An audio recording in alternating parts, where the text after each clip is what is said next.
Well, it's not going to be easy, but we're going to have a heart to heart conversation about you and your money and even your banker and your relationship. So the question is your money being used by your banker against you? Is it being weaponized? That's the question today. A clear path forward requires looking back and learning. Good public policy requires human connection. It's a consideration of the facts, applying common sense and innovation. It's urban, it's rural, it's real life. We all have something to contribute. We all have a responsibility to get informed because there's a little piece of Canada in all of us, isn't there? Let's learn on this path together. This is Leaders on the Frontier. All right, so today we're going to talk about your money, your bank, and frankly, whether or not that money is being used against you for political purposes. And on top of that, at your expense. I mean, it's really quite outrageous. So we're going to dive into that. And we're going to talk about words like ESG or net zero or divestment. And so with me here today to help peel the perennial onion to explain that is going to be a special guest. Her name is Gina Pappano. And Gina is the Executive Director of Invest Now. So welcome, Gina. Thank you, David. It's nice to be here. Well, Gina, it's so great that you could come on. I'm excited to have you on because not only are you the executive director of Invest Now, but you also have an interesting background as working as a leader at the Toronto Stock Exchange and also the TSX Venture Exchange. Yes. What did you do in your previous job at the TSX? Well, I was head of the Market Intelligence Department for Toronto Stock Exchange and TSX Venture Exchange. And I worked there for 15 years. And part of our mandate was to support the business development department, who would go around the world telling companies the advantages of listing on our exchanges. And one of the main advantages, especially for resources sectors, was access to capital. And through my job, I learned the importance of the natural resources sectors. Having been, born and bred in Toronto, you don't really notice or know that much about the resources sectors. And I learned a lot and I realized, whoa, these are important economic drivers for Canada, for jobs, for, everyday Canadians. And so when I left the TSX, I became interested in what was happening with the demonization of the natural resources sectors. And I wanted to do something about it. All right. So you're with an organization called Invest Now, and Yes. what's the mission of Invest Now? Well, Invest Now was started 3 years ago. We're not for profit, and our mission is to challenge the divestment movement, which has taken root in Canada over the last several years. And there wasn't a voice challenging the divestment movement, and now there is one, and that's All our right. voice. And we're trying to get out there to get our messaging out there that divestment is wrong. Yeah, indeed. So we're going to dive into this a little bit. It's really quite an incredible story, and I think that people will be fascinated by it. So we're going to look at some terms here with your help and go quickly through this. So what do we mean by the divestment movement? What is that language? So the divestment movement means you are not investing in a certain sector. You're hoping to starve that sector of capital. And the divestment movement started about 10 years ago. It was created and executed by a group out of the US called 350.org. I'm sure we've all heard 350. about them. And to help climate change or to reduce emissions, they started this movement hoping to, in their own words, their mission is to dismantle the oil and gas, the fossil fuels industry. Right. That is in their words, it's in their press releases. That is their mission. Okay, so And they want so, to attack, they want to get rid of oil and gas. But on top of that, the divestment movement is really morphed into a lot of related financial movements too. Like I think of the word yes, ESG, right? Environmental yes. social governance. They use all these acronyms, all these words. They all sound good, but what is ESG in a nutshell? Well, ESG, as you said, is environmental social governance. And the issue with ESG is that the E has taken over.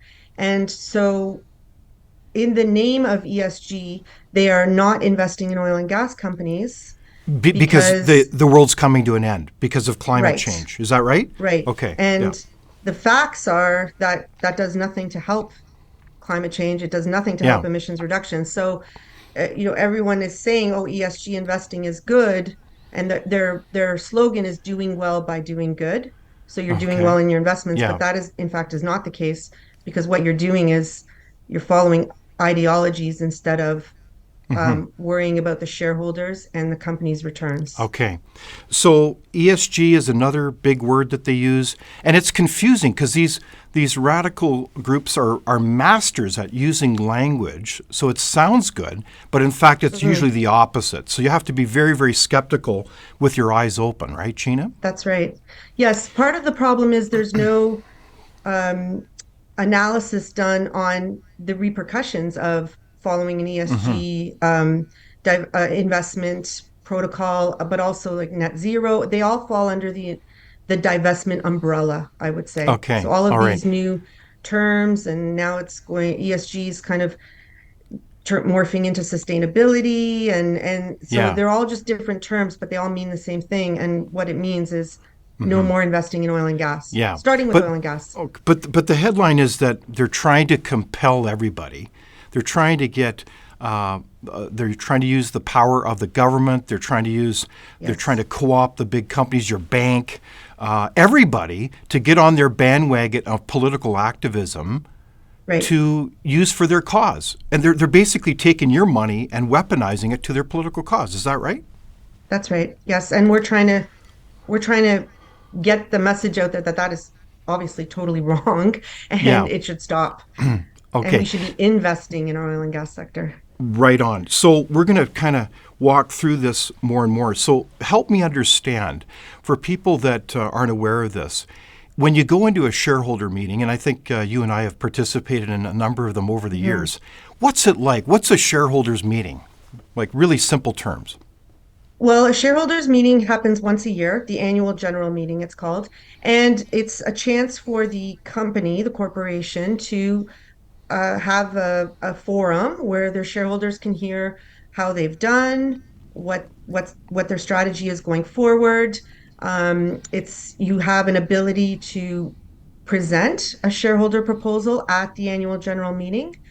And so if you meet all the criteria, you can present something. It's an opportunity for shareholders to ask questions. So the floor is open for questions if you are a shareholder. And so it's the one time of the year where you can address the board of directors, executive management teams of these companies who are often, at a higher level where you don't have the opportunity to address them or ask them questions. And this is the opportunity. If you're a shareholder, you have this opportunity at the AGM. Okay. So those shareholder meetings are for shareholders, owners of the Yep. company, and you can show up, and a lot of them are public. Yes. And you can ask questions and hold people to account, the management, because as a shareholder, you want a fair return. You want to understand what's Yes. going on and what the issues are facing. But something has been going on. So you have these activists who've been buying a few shares, and they've been getting to these meetings. And what have they been doing at these shareholder meetings? Well, for the past several years, they have been going unchallenged. And through their shareholder proposals, they're basically asking the banks to stop investing in oil and gas companies. That's their main Wow. mission. Also Okay. to do, and it's also spreading out to other dimensions, but the main Yeah. ones have always been about oil and gas. The banks, the companies, they should be not investing in oil and gas. They should be committing to net zero if in the case of an oil and gas company. So whatever the ideology is, they're asking the banks to follow that and the Okay. political So they're political political ideologies. activists. They bought a few shares. They're in there like stink, and they're basically hijacking the meeting, saying, "We want you to do this. We forbid you from doing that." And they're exerting their power. And meanwhile, there's a lot of shareholders that are what? They're silent. They're not. They don't even. Most shareholders don't even show up at a meeting. Like I own shares in No, all kinds of things, but I often don't show up at a meeting because I'm trusting that the management and the main shareholders are doing their job and they're trying to right. maximize their profit and respect my interests. Is that? I think that's a dynamic that happens, is it not?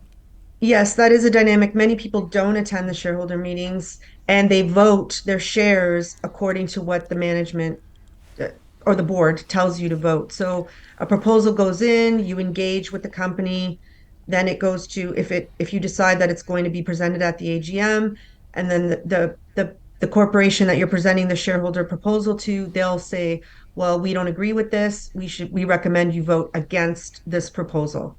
Okay. So So, but most people Gina, just say, okay, I'm going to give my proxy over to the banks. So I'm yeah, giving my voting ability to the banks or the board of directors, and I will vote the way they tell me to vote because it's okay, actually an effort to go against that. You have to, it's an effort for an individual investor to vote at the okay, AGMs. It's all not right. easy. Wow. So they're playing chess, and the rest of us are playing checkers because what they're doing is they're Yeah. uh, arranging all these votes, and they're doing it kind of in these fancy ballrooms or wherever they meet, where most people don't even know that they're meeting. So this is That's kind of right. under the cover of darkness. They always like to do their stuff under the cover of darkness. That's what I notice is the common pattern, right? So Mhm. you used a term before that a lot of people wouldn't understand or be familiar with.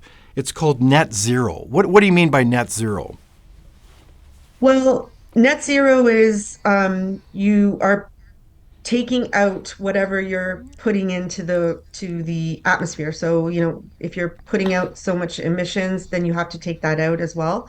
But in my mind, net zero is just another word for divestment because what it's saying is, in the next 25 years, we don't want oil and gas companies to take anything out of the ground. We don't want Mm-hmm. Canadian oil and gas companies to Mm-hmm. take anything out of the ground Mm-hmm. because that's the end game for net Yeah, zero. right. It's the And dismantling, again, the dismantling of the oil and gas sector. exactly. So net zero is a whole ambitious program. It Hmm. relates to all kinds of plans that the usual suspects are working at implementing, not just at the national level by the federal government. They have a whole net zero objective by 2030. But if you Yes. think of the Davos crowd, the good and the great who flying in there on their private jets, they all Hmm. believe that carbon dioxide is a pollutant. And like Al Gore, he says the oceans are boiling and it's all going to come to end with Greta Thunberg. So when you look at this, this is all in keeping with the federal legislation that was just passed before Christmas called the so-called just transition. Right. And how do you see that just transition? Is that kind of a is that going to be good for Canadians, or how is that going to impact us, Gina? No, I don't see it as being good at all. I believe that it's actually going to be a deindustrialization of Canada. A And deindustrialization of Canada. well, Wow. because the manufacturing sector and the oil and gas sector are so intertwined, you Mm-hmm. need affordable, reliable energy to run Yeah. companies. And if we can look to Europe as the so-called canary in the coal mine. Like, look at what's happening. So many plants have shut down. So much manufacturing has gone out of Europe. Mm-hmm. Do we want that to happen to Canada? Like, I don't think people are thinking about the repercussions. Like, what will people be doing if there are no factories, Mm-hmm. if we're not exporting oil and gas? It's one of our major exports. Yeah. Well, What can't we will all just? we as Canada do to export? And And plus, everything relies on oil and gas. Like yeah. all the sectors on the exchange, you can't Right. have mining without oil and gas. You can't have Yeah. industry without oil and gas. Mm-hmm. So, I don't, the just transition, I would ask the question, transition to what? What will we be doing in 25 Yeah. years Right. if we don't have the oil and gas sector? And this is coming from like my parents were immigrants. They worked in factories. Mm-hmm. All of my aunts and uncles worked in factories. Those factories are shut down now. So what will be coming to replace these jobs? That's the Right on. question to ask. And I think people are going blindly into net zero, just transition. They're not really Mm-hmm. thinking it through. Exactly. No, I think What you're will right on, happen? Gina. When you talk about net zero and just transition, it all sounds like utopia words to me. It all Hmm. sounds very ideal. But if you peel away the reality, you realize that all these policies are ideological statements. They're not really grounded in any reality. If you look Right. at oil and gas, as you said, like we've had in Canada very we have what's called winter, and does get cold, and you need reliable, affordable energy. You can't have intermittent energy like from a windmill, and all of those No. things, windmills, solar panels, are all based on oil and gas. I mean, this is just Yes. delusional. So what we have is, and there's very real rules of physics that doesn't allow for energy to match the concentration of energy that we have through oil and gas. So it's really quite a disturbing set of, quote, policies that are really Yes. more kind of ideological delusions rather than reality. And I think this is going to really hit people hard. As you say, we deindustrialize society. And I know that in Europe we've had many cases of people dying in cold because energy has become so expensive, as it is Yes. increasingly here, and people will pass away because they're so cold, because they're making decisions between food and how hot can they afford to warm their home. It's really quite tragic, isn't it? Yes, it is. And I think we need to look to Europe because what is happening there? And they don't, Canada is blessed with these natural resources. We should be pouring money into our sector to get it out to the rest of the world. Because if Exactly. the one factor that is not thought about is the demand. Demand has gone up. Since the divestment movement started, demand has risen. Emissions are still rising. So there's a disconnect. You're taking money away from the sector, but these things are still happening. So there needs to be a better way, and that's through investment, innovation, getting our Canada's oil and gas out to the rest of the world. That can't happen if policies are just trying to keep it down, like not get it out of the ground. So Exactly. that's So I the think disconnect.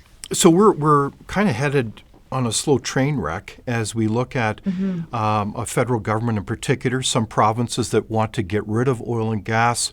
They are pushing an agenda that will affect every industry, whether it's mining, forestry, Yep. agriculture. Agriculture, yeah. Big time as we look at the big protests right across Europe, including in Germany Yes. now, but Yeah. also the entire service sector. So there's everything at stake. So just to be clear then, how is divestment, net zero, and ESG related? Is there a simple way to summarize that? Well, it all comes down to they don't want to put in capital or money into these oil and gas companies, thinking that without capital or investment, they will just go away. They will die. Exactly. Yeah. And really it comes down to their stated mission, which is to dismantle the oil and gas industry. Like Yeah. they put it out there. So Exactly. this is what they're trying to Yeah. do. Now this is And in whether plain. it's This is called all net in zero, plain whether it's sight. called ESG, that is the goal. Exactly. So it's all in plain sight now. And who is driving ESG and also another kind of? They're all joined at the hip, the same ideology of socialism and radical environmentalism and so all kinds of related social movements like diversity, equity, inclusion. That's another acronym that we hear all the time. Some people Yes. reverse it, like Jordan Peterson. They refer to it as diversity, inclusion, and equity for Right. DIE, because it has a very, these are very significant words, and they all sound so good, but they're actually, again, just the opposite. So who's really pushing this now, in your opinion, beyond the activist groups? Like, is there a whole consulting industry behind this as well now? Yes, and I think all of the even the heads of the corporations, there are very few that are speaking out against this Yeah. movement, these Wow. movements. So they've become almost an arm of the government, where if the government is saying, well, we need to do all of this, and then they're just following through, all in the name of policy. Like net zero is not legally binding, but the companies are all on board saying that they're Okay. going to be net zero by Wow. 2050. And my contention or Invest Now's is like think about the end game. Like what are the repercussions of this policy path that you're following? We don't think that's there. We don't Yeah. think that we think that they're going blindly into net Exactly. zero. Everyone feels like they have to commit to it. And so they're just saying it. And what does that mean? What does it Yeah. mean? So I want to break that down a little bit, but at Frontier, we've done a lot of research. In fact, you can go on the website and see all kinds of really great backgrounders on ESG Yeah. and its absurdity. But part of this is that they've played the long game. This has been a marathon where they've embedded now people who've been chosen through this criteria of ESG, environmental social governance. They have a whole checklist, right? They have a whole they use it as a toolkit to carefully decide which companies are green or good and those are bad. I mean, it's not just oil and gas. They're trying to push in every area. So it's about your race, your gender, your sexual orientation, God only knows what else. And they're hiring all these people. They're even getting their people appointed to the boards. Yes. They're getting their senior officers in there, and they've got a whole bureaucracy. It's a bit like the universities. Like the universities in Canada have been largely taken over by these diversity, equity, inclusion bureaucrats who suck up enormous amount of money and resources, but they're all in favor of this because they were all hired through it. Is that what you're observing as well, Gina? Well, yes. I mean, if you're hired as chief sustainability officer, you'll want to keep your job because it's very high Exactly. paying. And if Yes. you're running it for the bank, that's a big deal job. Right. So what the issue is, it's kind of like this treadmill that people are on. And really, in the end, banking should be about banking, not about climate, not about income distribution, not about whatever, Right as you on. said, Yeah. whatever's coming down the pipes. And that's not happening right now. So, as they're trying to debank the oil and gas sector, and Exactly. that's not going to work well. That's not going to end well for everyday Canadians and for our economy. Um, it just won't. And for It emissions reductions, frankly, it just won't end well if they go along this path, continue along this path. couldn't agree more. So this movement, this so-called movement that is using your money for their political causes now, how have they co-opted the banks, the institutions, and even your pension fund? Well, so as you mentioned before, they started in like the divestment movement started at the universities. So they were staging protests and they were addressing the board of governors, the board of governors made up of core people that have graduated from the university and now they're coming back in as sitting on their board. And they started with the university saying our endowment fund cannot invest in oil and gas. So they're placing these artificial constraints Wow. on an investment pool. And that never ends well because this endowment fund, the investors are saying, well, we're not going to look at any oil and gas companies. We don't So, care so if they're inventing the best way to get it out of the ground, the cleanest way, we are not going to look at them. yeah. So you're just carving out a whole sector and saying we're not investing. Many universities have committed to that. This is billions of dollars. They're So saying, what's an example of universities in Canada that are getting on board this crazy train? oh, the University of Guelph, U of T, UBC, Waterloo, Wow. McGill, like they're all McMaster. So they've all this is 10 years in the making. So Yeah. we were watching it at Invest Now. That's where we really started. We said, well, no, we have to get to these boards of governors.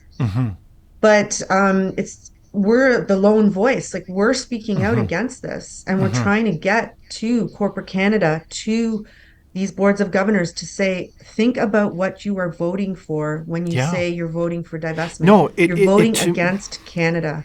You're voting against Canadians. exactly. That To me, that's what we're it's trying to do. really outrageous because Canada is known worldwide for having an outstanding oil and gas sector. It has been systematically vilified and campaigned against, ironically, by Yeah. things like the Tides Foundation, like these foreign foundations trying to vilify it. And you have, a resource sector there that serves not only our country but the world in so many respects. And we have a Yes. diversified energy portfolio in Canada, from hydro, nuclear, and great oil and gas. So Yes. what I find just so paradoxical is that so many of these companies then are shipping their manufacturing over to places such as, well, what is it? Oh, China, and then we're shutting down our manufacturing here, and then we ship it Yes. all back in the form of Yeah. goods from China, Yeah. who are building the last time I counted 3 to 5 coal-fired plants every month. So Yes. this is insanity, and so it begs the question: is this a cynical game where some of these bankers and all the rest, who should know better, are in effect using this is kind of a virtue signaling exercise where they can charge you a higher fee for, quote, ESG funds because it's supposedly better, when in fact it's not. It's kind of a sham. Is that another way to see this? Is it kind of a cynical exercise? Or are these people real believers? Or is it both? Well, I think it might be both, but I don't think if they were real believers, they would know that the past 10 years haven't led to anything and that, the facts are that 82% of the world's oil and gas energy needs comes from oil and gas. That hasn't changed. It's gone a percentage point up or down or 80%. That's still to this day that it's Yeah. 82% of our Well, global energy needs. So and the demand is Canada going should up. be in there. Yeah. And demand is going up. The demand is Exactly. going up. We've got presidents, prime ministers coming into Canada from Japan, Germany, and elsewhere wanting energy from Canada Yes. because they see us as a reliable, responsible energy partner. And our prime minister gets up and says there's no business case. Right. How is that possible, Gina?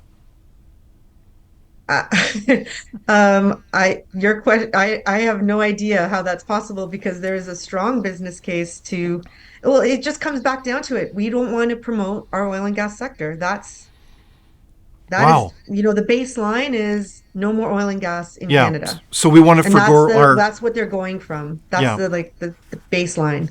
Okay. So just stepping back for a sec, when we talk about pension funds, Hmm. to be clear, every analysis that I've seen shows that any pension fund that buys into ESG managed funds has lower returns Yeah. than, quote, normal pension funds. Is that correct? That's the analysis I've seen as well. And again, if you're putting an artificial constraint on a portfolio, usually affects returns in a negative way. So it started out with the universities, then it went with the pension funds, public pension funds, and now public pension funds are saying, well, we're not divesting, we are divesting from Yeah, oil and gas. We're not going to right. invest in oil and gas. Then it was the banks. So there's a steady progression of institutions that the divestment movement is targeting. And that's why Invest Now started to kind of be a voice in the Yeah, wilderness exactly. to So, say so in no. this example, though, Gina, I could be an oil and gas worker Hmm. doing my job every day in Alberta, Saskatchewan, BC, Timbuktu, across Canada, and I'm working very hard, and I'm putting my money into a pension fund, including the Canadian Pension Plan, Yes. and they're systematically trying to shut down my job. That's how absurd this is. And not only Yes. that, I'm getting a lower return on my pension. This is how ridiculous this is. Is that the summary of it?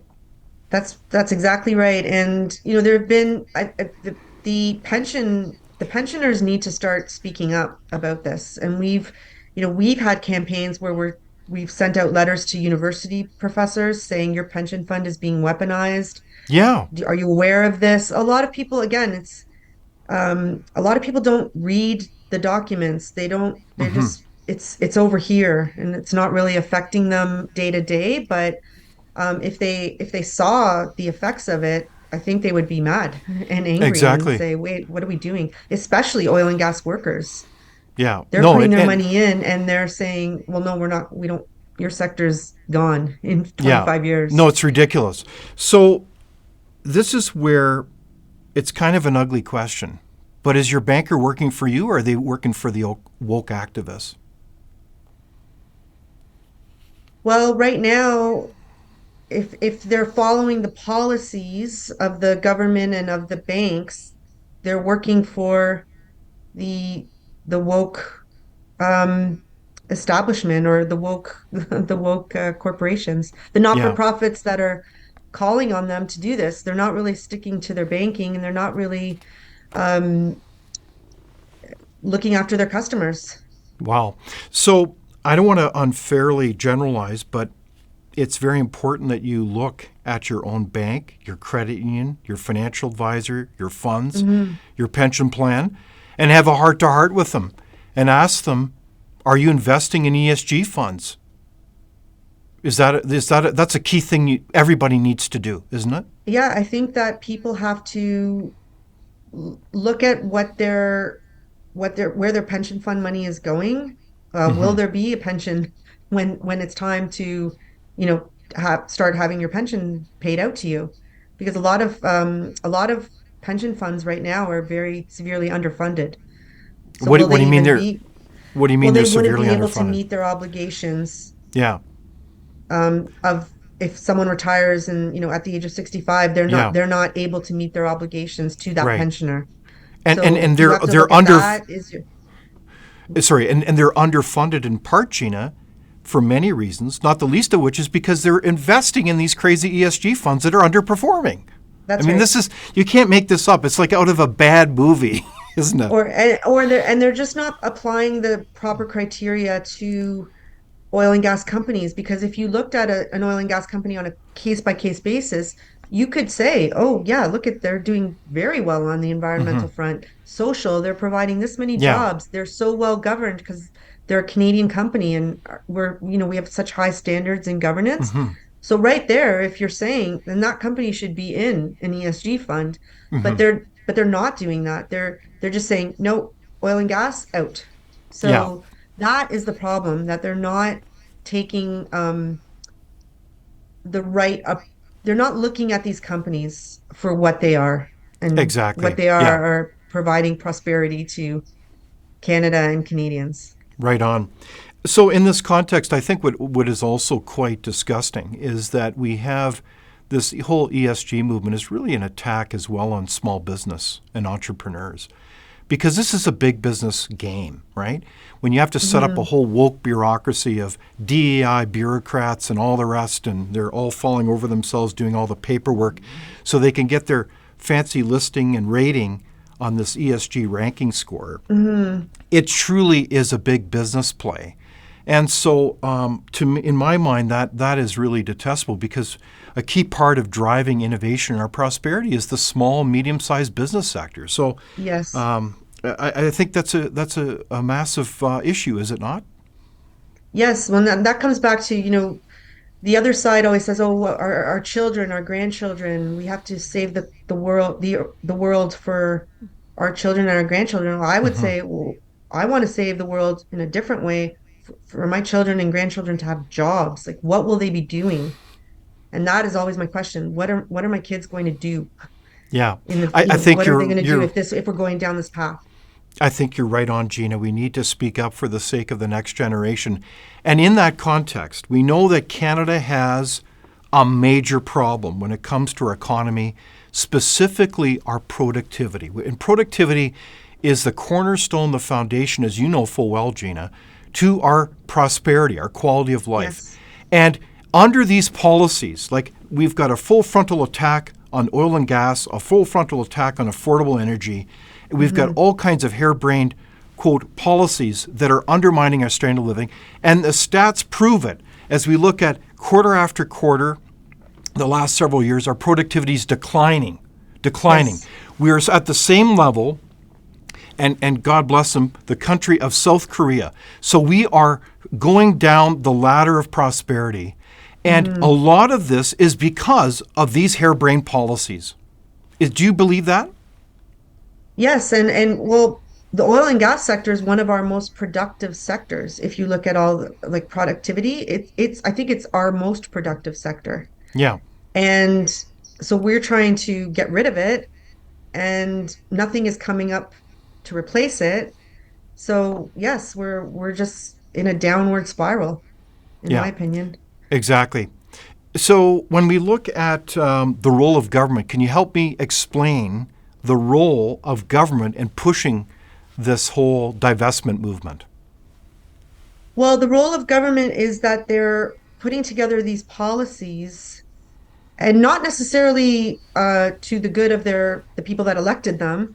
They're just putting out these policies, like carbon tax, emissions caps, everything to, again, it's always the same. They're trying to get rid of the oil and gas sector. They don't want oil Exactly. coming out of the ground, the Canadian oil and gas sector.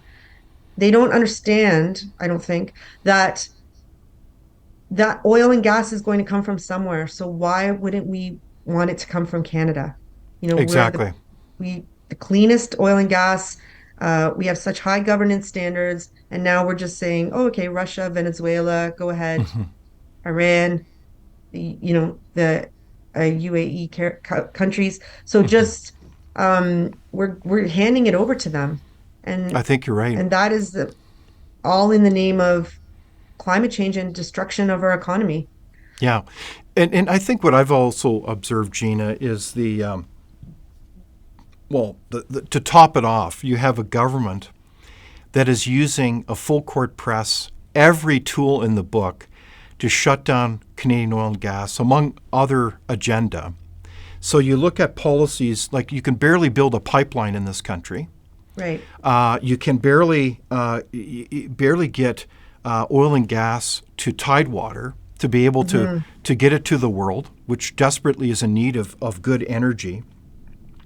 And then you have all these policies that really undermine First Nations to be able to develop and prosper from the oil and gas sector.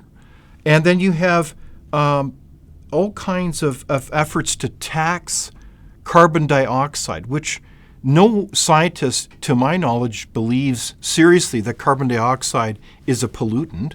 Not too far from here, you've got all kinds of greenhouses that pump carbon dioxide to enhance plant growth. I mean, this is That's right. absurd. So you have a Yeah. situation as well where the government is using taxpayers' money to actually fund a number of these groups that are advocating for ESG. Is that not correct? Oh, yes. I mean, the two companies that are always, or the two not-for-profits, they're very well funded that go up. They present shareholder proposals, as you sow, I think is one of them, and Investors for Paris Compliance. They're always at the Yeah. bank AGMs, and they have a lot of money to write these proposals, um, to be at the meetings, to advocate for their cause throughout the year. They're very well funded. Yeah, and the irony is, I see as you see a number of levels of government, particularly the federal government, that is consistently advertising now and naming agencies, like they're naming whole ministries, the Ministry of Climate Change, and putting right in there climate crisis everywhere you turn. Yes. So Hmm. what self-respecting policy group would ever lead with crisis? Like everything is a crisis to somehow manipulate and create fear that we're going to have to change the way your money works in a way that is radically different, all in the name of crisis. So everything is now a crisis. Do Yeah. you see that type of government-inspired propaganda as well? Yes, I do. Well, you see it in commercials, and the climate crisis always comes up in a commercial if you're looking at something on the internet, and it's all part of the lexicon. There are the crisis, the crisis, the Yeah, crisis, right. and same thing about children, grandchildren. What are they? We have to save the world. The world is burning, but we have to turn it around and say, well, no, we're looking at another crisis that's very Yeah, different and exactly. more important, I would say, the Yeah. economic and prosperity crisis. So this divestment movement has marshaled a lot of allies. They've got a big team. They're well funded. They've got Hmm. they're pushing every button they can, Yeah, and they that have includes. celebrities, internet influencers. Lots of people are working for them. Global So so alliances. so who are the celebrities that are on board with this nonsense? As an example. Oh, well, I think Mark Ruffalo has said he was talking about RBC being a sponsor of TIFF, and Yes. he was saying that that's ridiculous. RBC should Hmm. not be a sponsor of TIFF. Right. Wow. Now they don't want their money. They don't want. They're really dictating a lot of pol or the bank policy. They're trying to dictate Hmm. what the bank puts their money in, and Yeah. there's so many it's the attacks are coming from all fronts, Yeah, all fronts. and you've got to open your eyes to see this. So also the media, the mainstream media, we've got some 2,000 outlets across Canada that are generously funded by the federal government, and they all have to sign essentially codes of conduct on this issue now, don't they? They have to basically buy in to climate alarmism. I mean, this is Yes. absurd when in fact there's a huge debate. There's thousands of scientists that believe this is utter nonsense. So we've got a media that's been really kind of bought into this literally with the money from the federal government. That's right. And they're not presenting the other side of the equation, which is, well, the oil and gas sector provides 400,000 jobs in Canada. What will happen to those jobs? Is that ever talked about? I don't know. Yeah, Or what does net zero really mean? If we look exactly. at, so that those messages have to come out that this is we're on a path that is not good for Canada, shareholders, everyday Canadians, em employees. Like it's just not a good path for our country. Right. And when you think of the key impacts then on the consumer, on the Canadian, how would you summarize? Because this is kind of stunning, the kind of overview we've had just today in our conversation about the impacts that this divestment movement is going to have on Canadians. But if someone came up to you tomorrow, how would you explain the impacts on a Canadian? Well, we've seen the impacts because there's been like the chronic underinvestment in the sector has led to supply shortages. Because, as you said, we can't get our oil and gas to where it needs to be. Supply shortages, prices go up. So we're seeing those effects right now. People have to choose, the grocery store bill versus our heating bill. Everything's going up, all of these policies with the taxes. So we are feeling these impacts. And if people are losing their jobs, nothing's to replace it. There's not enough tax revenue going into the government because our companies are not thriving as much as they should be with investment and being able to sell their product. That those are the impacts. It's coming down from the lack of investment from five Well, and years I ago, 10 years ago. so but surely a key set of impacts relates to future employment in a massive industry of hundreds of thousands of people, both direct and indirect jobs. So ultimately, it's Hmm. millions of jobs, as you've alluded to. But I think on a very practical basis, Gina, I've seen it. As I look at the so-called just transition bill that was passed just before Christmas, I've seen a lot of credible estimates and research that suggests that carbon taxes will quadruple, if not much higher, when it comes to, say, gasoline alone. Now, that has a Right, huge right. impact on anyone who drives, what is it called? Oh, yeah, a car. So you've got a Yes. situation where your ability to commute, and I experienced this actually last year. I had ironically, my bank teller, I've gotten to know over the years, and she said, David, this is my last year on the job because, I just can't afford to commute anymore this half an hour. It doesn't make any sense with the increased price of gasoline, and it was really through Hmm. taxes, is really killing my budget. So, this hurts people to have to spend an extra 500 to 1,000 or even more every Yep. month on gas. Like you're just basically killing the middle class. It's really Yes. outrageous. So I have Yes. a situation as well where all that energy increased costs cascades through every sector. Like, why do you think some farmers got to charge you more for chicken or beef or vegetables or anything? It's all Right. reflected through this crazy thing. And then you have, like that's why you have this whole carve out around carbon tax, right, for Atlantic Canada that was a disaster Right. because people, the pushback was so major. So, I mean, do you think carbon tax policy is going to end politically? Is it quite vulnerable as people wake up to the pain and the impacts of increased costs? Well, we can look to Europe, with the protests, the Yeah, farmers are protesting right now. And I think it's going to take people to wake up, look at their bills, see what's happening. With every, plant that shuts down, there's another cut to the middle class. So the middle class we have to wake up to what's happening and speak up and speak say, up. This Yeah, is not good for our country. I think you're absolutely right. So, when I look at also the impact on Canadians, I think there's another angle, and I'm going to ask you about it.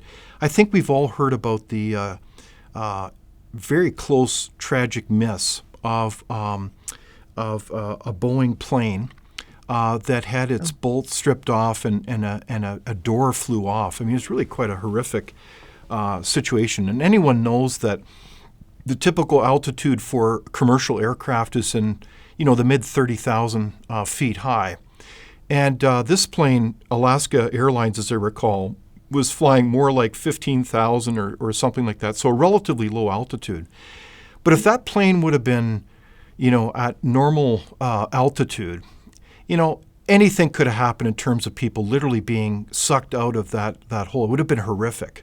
And it has happened before. So the thing that struck me is that you want to hire people when they do a job based on merit. We want to lead with excellence. We don't want to emphasize your political values or, quote, diversity, equity, inclusion. We want to hire the best person. If I have a cardiac surgeon, I want someone to be the best. I don't want them to go through a DEI lens. If I have a banker, I want them to be a good banker, a great banker. When I want an accountant, I want them to be a great one.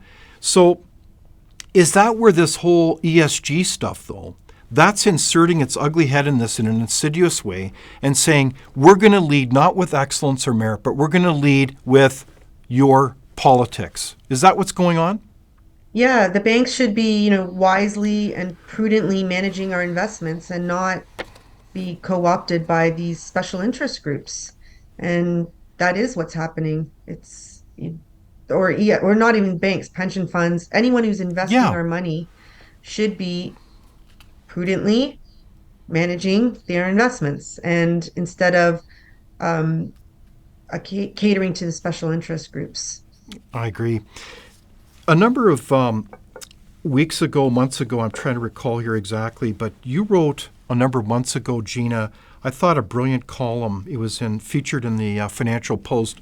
It was called Stop Yes. the Weaponization of Banks. And you talked about the story of the great Nigel Farage, the politician Yes. who is one of the leaders in Brexit in the UK.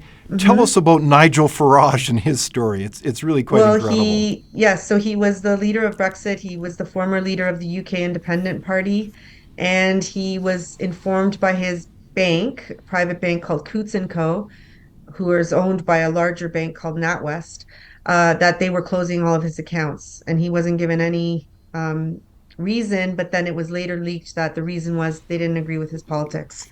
So that caused, it didn't really get a lot of press in Canada, but the point of my article about it was to say, well, this is what's happening when the banks are saying they're not investing in oil and gas, they're debanking oil and gas, the sector. And so let's not think that this is far away in the UK. It's happening right here. So in his case, it led to the resignation of the CEO of Coots and Co. and the CEO of NatWest. And part part of the or so that's where, banks should stick to banking, not just following the whims or the demands of these activist groups. Yeah, And exactly. we Canada has some of the most well-managed, well-regulated, well-capitalized banks in the world, and Canadian citizens should be able to sleep easily knowing that if they want to open up an account with a bank, they'll have no problem because it doesn't matter what I might think or what my political bents are. It should be, I'm going in this bank, I have money, I would like to invest this money, and you will be doing a good job managing my investments. Right on. So let's pay attention to the stories of Nigel Farage, and let's hmm also pay attention to the stories of those people who had the audacity to give donations to what was called the Truckers Convoy, who Right. were debanked en masse by all kinds of, on the request of our federal government, our own federal government, and some of our banks colluded with that request. So my question is this. Are the banks on thin ice when it comes to pursuing these tracks of ESG that undermine not only our performance and return, but that are quite willing and able to go along in the politicization of this. Because this says to me, why would you ever deal with a bank and you wake up the next day and you've been debanked because you don't have the right political belief? This is really quite disturbing, is it not, Gina? Yes, well, that's our goal. Invest Now's goal is to get the banks to prevent them from giving in to the political and ideological pressure that they're Yeah, facing right now, and not have them become complicit e- in these schemes. They should be exactly. to undermine Canada or Yeah, Canadians. So that's our job. We're trying to speak up and say, "Oh, this is wrong. We need to support Canada and everyday Canadians, right on. not become an arm of the government." So part of this is I'm also going to ask, in this type of divestment movement, as the banks kind of buy into this, not is it fair to say not everyone has, or has everybody pretty well bought onto this divestment Well, movement? everyone has bought on to the net of the. I'm most concerned with the big five banks. Most of them have bought into the net zero. They've pledged net zero. They've joined alliances like the Financial Services Alliance, the Glasgow. The banks have all formed an alliance saying that they are committing to net zero in their investment portfolios and their own Mm-hmm. investment, like loans, anything is Yeah, committed to. They're committed to net zero. So at the end of the day, when they're called to, well, have you met net zero? Well, it's very easy to say, well, no, that means we can't invest in oil and gas companies because that'll increase our exactly. emissions numbers. So Okay. that's the scary part because they're committing to this policy, which is not legally binding, and running their business that way.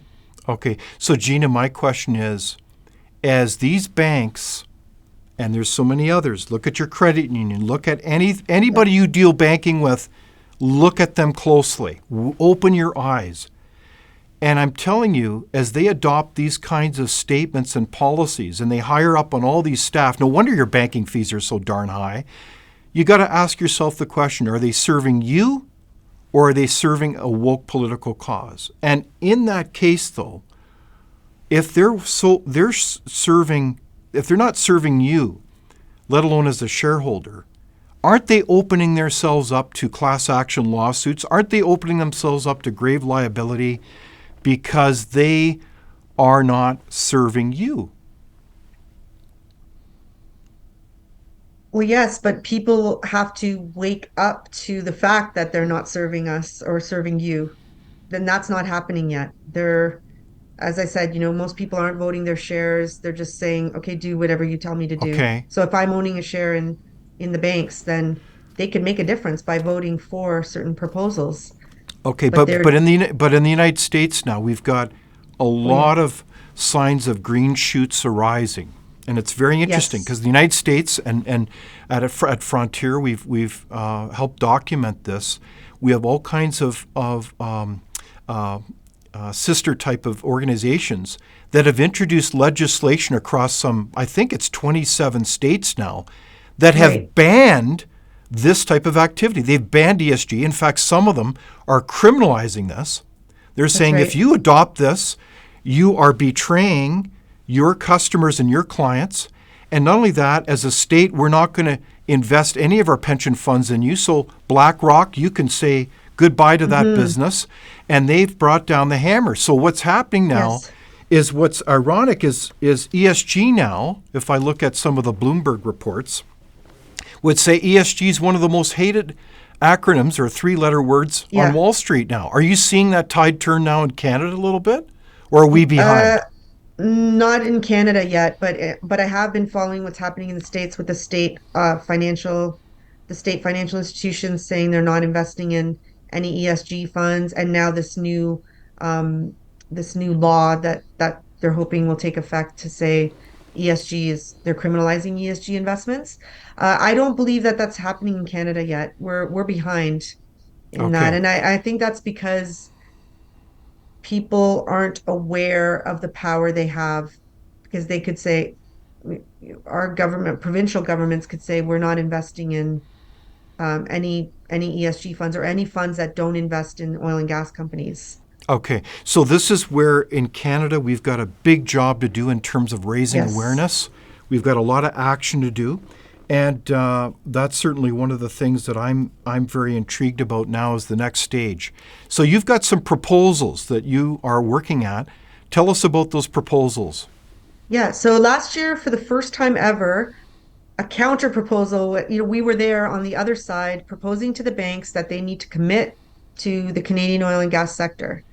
And our proposals didn't win, or let's say they didn't pass, but we got some support, and we're back this year with a different proposal saying, okay, if you're following this path to net zero, show us that you're not blindly following this path to net zero. We want to see a report showing us how this path will impact shareholder price, revenues, um, jobs, the economy. Like, how will this path to net zero affect the banks and your profits, our shareholder earnings? So that's our proposal to the banks this year. It's to say, well, if you're not going to end net zero, show us why this is such a good thing. All And right, we're going so to be you're presenting at the AGMs in April. They will suggest voting against our proposal, but we want as many people voting for our proposal as possible because we need to hold the banks, the board of directors, the management teams to account to say, well, if you're intent on pursuing this, show us what the repercussions will be. right on. Well, I think that's a very exciting proposal, so stay tuned on that. You'll have to come back, Gina, Yes, and keep us informed about that. And I think on another front, definitely. let's be clear. A lot of this is also driven not just by a federal government and its associated allies all over the place, but it's a worldwide kind of driven thing. The Davos set is clearly behind this. In fact, last year, Yeah. the theme, I mean, ironically, the theme this year for Davos, the meeting of the fancy set that meets in Davos, Switzerland, was regaining trust. Imagine that. And the prior year was focused on ESG. I don't know if you remember that. But Oh, what I right. do remember is just the number of private jets flying in there. So That's I think right. what I always marvel at is the audacity of these people, the good and the great, coming in and looking down at the rest of the people, the unwashed masses of people, saying, Yeah. you're going to have to invest this way and live this kind of life and do this and drive this kind of car. And meanwhile, we're going to keep flying our private jets into Davos and preaching this at you. I mean, it is really quite Yes. stunning, the arrogance of this. So I think what we're doing here is very important. We've got to raise the level of awareness. We've got to Yes. disinfect this with sunlight and transparency so people can see these people are not our friends. They're not serving us. And we've got to move our business elsewhere if they can't get with the program. Isn't that right, Gina? We've That, got to ultimately move our business. that's right. Find the spots that will invest based on the merits of the investment and not any other reason. And Exactly. that's what we have to Wow. find. Well, this Or has been, start a bank that does that. yeah, Or let's start a start a credit new union. let's start a new credit union that gets it or a new bank that gets it. But Mm-hmm. by golly, why would you give your money to be used for a political cause that is going to put you out of business, get you unemployed, lower your standard of living so your kids don't have any future, and to boot, it's going to actually make our environment worse. I mean, Right. it's just stunning, isn't it, Gina? That's right. So where do you see those green blades of grass on your horizon? Is there one thing that you find beyond the kind of awareness that's developing and the proposals that you're making? Are there other signs of hope that you see? Well, I see a lot of hope in the States and also in Europe because maybe the hardships that they're facing will cause a turnaround, and not so blindly committed to, deindustrialization. Maybe they'll realize, oh, there's a different way or a better way to do this. Um, I I struggle to find the hope in Canada, but I try and be hopeful that our message will get across and will turn some opinions our way to Well, Gina, it's been a pleasure to talk with you, and I see certainly hope in our conversation, and I'm grateful for your work as an executive director at Invest Now. And be sure to check out their website, and also be sure to look at the Frontier website for lots of backgrounders on ESG. And it's been a pleasure to talk with you today, Gina. Thank you, David. It's been a pleasure to speak to you as well. Thank you. Thank you for watching Leaders on the Frontier. We're a nonpartisan think tank. We explore ideas, policy, and practical solutions that can make a difference in the lives of Canadians. We do not accept any government funding. We work for you. Thank you for supporting Frontier. Visit fcpp.org to give. While you're there, be sure to check out our latest articles and research. Without open discussion and debate, you're not thinking, nor are you free. Comment below. We'd love for you to join the conversation.